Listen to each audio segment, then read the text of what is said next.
Types of catalyst. Students, there are mainly two type of catalyst. This is the basis of catalyst. So one is according to state and another is according to action. According to the action of catalyst and according to the state of catalyst, there are different type of catalyst. देखिए, state के according और action के according catalyst को divide किया गया है इसके nature के according.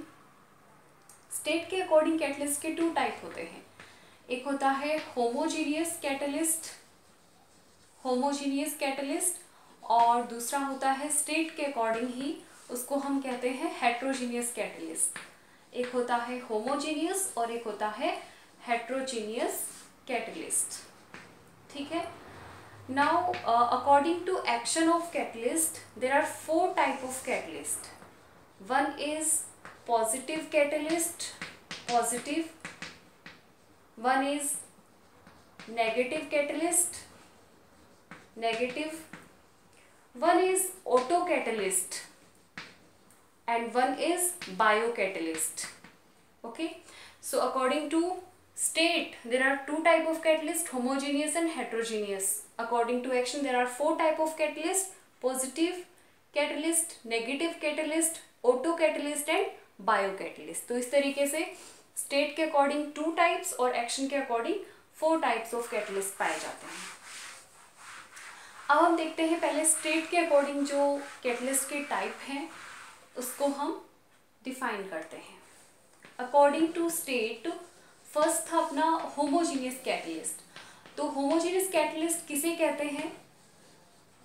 In a chemical reaction, किसी केमिकल रिएक्शन में जब रिएक्टेंट, प्रोडक्ट और कैटलिस्ट, रिएक्टेंट, प्रोडक्ट और कैटलिस्ट जब इन सब की स्टेट, इन सब की physical state you know about it, solid state, liquid state और gaseous state, जब इन सब की physical state क्या हो, same हो, if the physical state of reactant, product and catalyst are same, then the catalyst used in this reaction is known as homogeneous catalyst.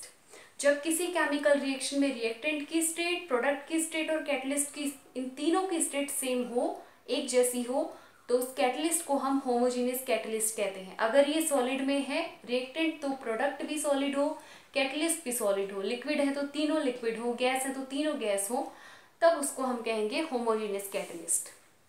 और इस reaction को हम कहते हैं होमोजीनियस कैटेलाइसिस कहते हैं। इस रिएक्शन को कहते हैं homogeneous catalysis. This reaction is known as homogeneous catalysis. Okay, now let's see its example.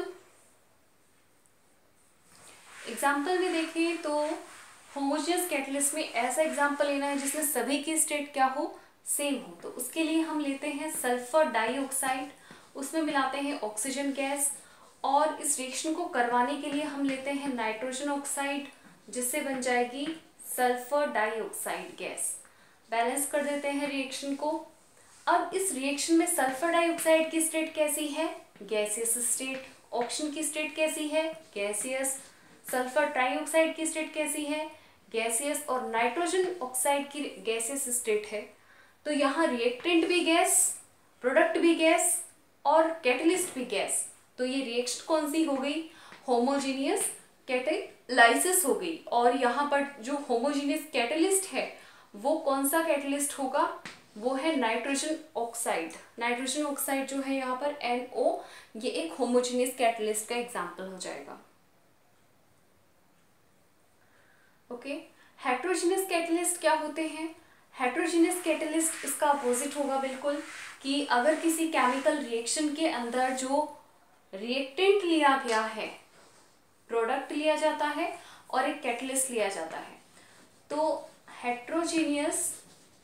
Heterogeneous catalyst क्या होगा, अगर किसी केमिकल रिएक्शन में रिएक्टेंट के साथ साथ प्रोडक्ट और तीसरी चीज क्या है यहाँ, कैटलिस्ट, अगर इन तीनों की फिजिकल स्टेट सेम नहीं हो, यानी कि क्या हो, डिफरेंट हो, अगर इनकी फिजिकल स्टेट डिफरेंट होती है तब उसको कहेंगे हेट्रोजीनियस कैटलिस्ट कहेंगे। जब किसी केमिकल रिएक्शन में रिएक्टेंट प्रोडक्ट और कैटलिस्ट की फिजिकल स्टेट सेम नहीं होती, डिफरेंट होती है, तब उस कैटलिस्ट को हेट्रोजीनियस कैटलिस्ट कहेंगे और उस रिएक्शन को क्या बोलेंगे हम, हेट्रोजीनियस कैटेलाइसिस। उस रिएक्शन को कहेंगे हेट्रोजीनियस कैटेलाइसिस। ये एक प्रोसेस है इसलिए कैटेलाइसिस हो गया है। ओके, अब इसका एग्जाम्पल लेते हैं हम। एग्जाम्पल के लिए फॉर एग्जाम्पल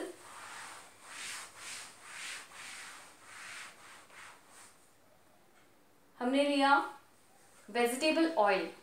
जब हम वेजिटेबल ऑयल में हाइड्रोजन गैस ऐड करते हैं तो उससे वेजिटेबल घी बनता है, और अगर हमें इस रिएक्शन को फास्ट कराना है तो हम इसमें निकल पाउडर भी यूज में लेते हैं।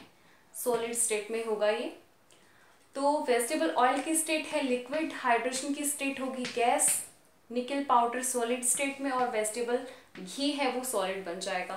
तो यहाँ पर आप देख रहे हो कि कुछ लिक्विड है, कोई गैस है, कोई सॉलिड है, फिर कोई सॉलिड है, तो सबकी स्टेट है वो सेम नहीं है, इसलिए ये जो निकल पाउडर है, ये निकल पाउडर क्या हो जाएगा, ये निकल पाउडर एक हेट्रोजीनियस कैटलिस्ट हो जाएगा। ये हेट्रोजीनियस कैटलिस्ट का एग्जाम्पल होगा, और ये जो रिएक्शन है वो क्या हो जाएगी, हेट्रोजीनियस कैटेलाइसिस हो जाएगी। इस रिएक्शन को हम हेट्रोजीनियस कैटेलाइसिस कहेंगे, क्योंकि इसमें वेजिटेबल ऑयल की स्टेट लिक्विड है, हाइड्रोजन की स्टेट गैस है, मतलब रिएक्टेंट तो लिक्विड और गैस दोनों स्टेट में है, कैटलिस्ट सॉलिड में है, प्रोडक्ट सॉलिड में है, तो सबकी सेम स्टेट नहीं है, इसलिए इसको कहेंगे हेट्रोजीनियस कैटलिस्ट, निकल पाउडर को।